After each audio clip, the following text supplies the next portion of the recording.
Guys, तो बहुत ही बढ़िया गुड न्यूज लेके आ गई हूँ। जिन बच्चों को कॉलेज मिल गया है उनके लिए भी, जिनको नहीं मिला है या किसी भी रीजन से उनका रिजेक्ट हो गया था और वो काउंसलिंग से बाहर हो गए थे, तुम सभी के लिए दिल्ली यूनिवर्सिटी की तरफ से बहुत ही बड़ी गुड न्यूज निकल के आ गई है। सबसे पहली बात देखो यार, मिड एंट्री अभी ओपन है 5 तारीख तक, यानी कि कल तक मिड एंट्री तुम्हारी ओपन रहने वाली है। तो अगर तुम्हारे फॉर्म रिजेक्ट कर दिए गए थे किसी भी रीजन से या डॉक्यूमेंट वेरिफिकेशन में रिजेक्ट हो गए, बट अब तुम्हारे पास सारे वैलिड डॉक्यूमेंट्स हैं, ये सभी कोई भी रीजन होना तुम्हारा, तो तुम सभी मिड एंट्री में दोबारा पार्टिसिपेट कर सकते हो। या फिर राउंड 1 या राउंड 2, भाई मतलब तुमने सीएसएस का फेज 1 ही नहीं भरा, तुम डीयू के काउंसलिंग का पार्ट ही नहीं हुए, गलती से मिस हो गया था, तो भी भैया बच्चे यहाँ पे आ सकते हैं। ठीक है, कंपार्टमेंट वाले बच्चों, अगर तुम्हारा रिजल्ट तब तक आ जाता है तो तुम लोग भी यहाँ पे आ पाओगे। ठीक है, अब सिंपल सी एक बात ये है कि बहुत सारी सीट्स अभी भी वेकेंट हैं राउंड 3 के लिए। इतनी सारी सीट्स मैंने देखी है, मतलब हाँ, जैसे बीकॉम ऑनर्स बीकॉम प्रोग्राम में बताऊं तो जितने भी जनरल कैटेगरी वाले, हम लोगों का देखो दुख तो बहुत ज्यादा ही होता है। ठीक है, तो जितने भी जनरल कैटेगरी वाले स्टूडेंट्स हैं,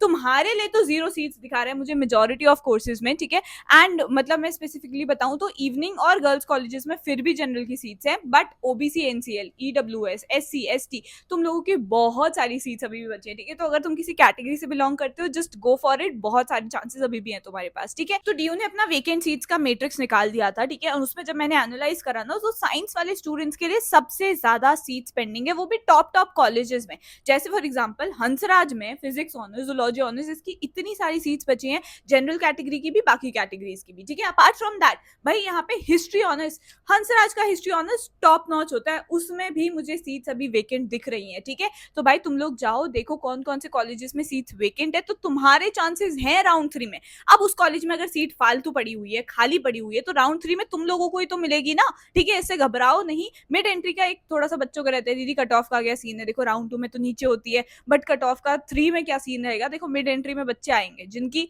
मार्क्स बहुत अच्छे अच्छे थे, मान लो 800 900 मार्क्स आए हुए थे, बट डॉक्यूमेंट वेरिफिकेशन की वजह से बाहर हो गए या फिर रजिस्टर ही नहीं किया, तो वो लोग भी आ सकते हैं। ठीक है, वेयर एज ऐसे बच्चे नहीं भी आ सकते हैं, तो वो सब वेरी करेगा। ठीक है, एक बार पता चल जाए कि मिड एंट्री में कितने लोगों ने और रजिस्टर कराया दिल्ली यूनिवर्सिटी के, जो कि मैं अपने चैनल पे तुम्हें बताती रहूंगी सारी चीजें, सारी अपडेट्स A to Z। ठीक है, बिकॉज मैंने भी दिल्ली यूनिवर्सिटी से पढ़ा है, तो आई नो क्या सिस्टम रहता है इनका। एंड तक बने रहोगे तो तुम्हें कॉलेज मिलेगा। ठीक है, अब यहाँ पे सिंपल सी बात यह है, जितने ज्यादातर रजिस्ट्रेशन होंगे उसके अकॉर्डिंग फिर से कट ऑफ ऊपर नीचे हो जाएगी। ठीक है, मैं नहीं कह रही कि नीचे ही होगी, ऊपर भी हो सकती है या स्टेबल भी रह सकती है। ठीक है, बट वेकेंट सीट को एक बार तुम देख लो कि तुमने जो जो कॉलेजेस रखे हुए हैं, क्या उनमें सीट है भी तुम्हारे कैटेगरी की या नहीं है। ठीक है, दूसरी बात, अगर नहीं है, मिड एंट्री के थ्रू आते हो, तो भाई प्रेफरेंसेस तुम ऐड कर सकते हो बहुत सारी। ठीक है, अगर तुम लोग रिजेक्ट हो गए तो समझ लो भाई तुम्हारे रिडेम्पशन का चांस है, तुम लोग आराम से करेक्ट कर सकते हो सारी चीजें, ज्यादा से ज्यादा प्रेफरेंसेस भरना। ठीक है, अब तुम्हारे को आइडिया है कि कौन से कॉलेज में कौन सा कोर्स में सीट बची हुई है, अगर नहीं बची हुई है तो फिर तो फायदा ही नहीं है। ठीक है, अगर बची हुई है तो प्लीज अकॉर्डिंगली देख लेना,